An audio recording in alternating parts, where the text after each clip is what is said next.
Every year, automobiles are gaining horsepower, and they're also getting good emissions, nice low emissions. Well, in the past, that wasn't the case. You either had horsepower and bad emissions or good emissions and not a lot of horsepower. So what's the deal? Today, we're getting them both. Well, that's because of fuel injection, and that's what this AMSOIL Tech Tip's all about, fuel injection.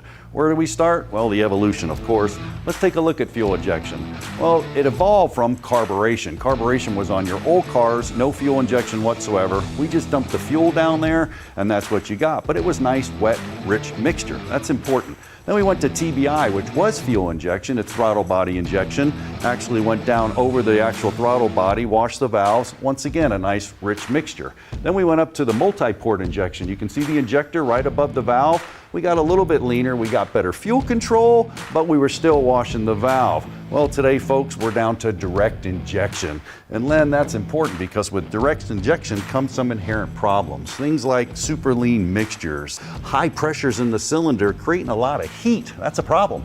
Heat is a problem, and that's what you're fighting here because heat has a tendency to build deposits, and that's what we're seeing. We're seeing deposits on piston crowns, ring lands, injectors. We're seeing spray patterns being affected. So that's why we're recommending an additive in the form of our upper cylinder lubricant.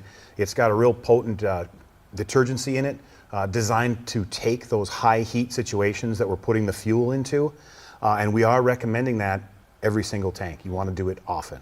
And that's important. I mean, putting it in the tank, these fuel systems, they can be dangerous. I mean, we're talking about high pressure, and you really don't want to go in there and start busting open these lines with all the emissions and things that are going on. It's hard to get it into the fuel injection system. So the tank's the best way to go? It is, right. You want the easiest way to bring it in there is through the fuel tank, through the injector itself. And you want it every time you run it? Is that the best way to do it, especially with the heat and the problem? This would be considered an every tank fuel additive, yes, sir. Well, there you go. I'm going to add it to my car, so you can too. Just check them out on the website at amsoil.com.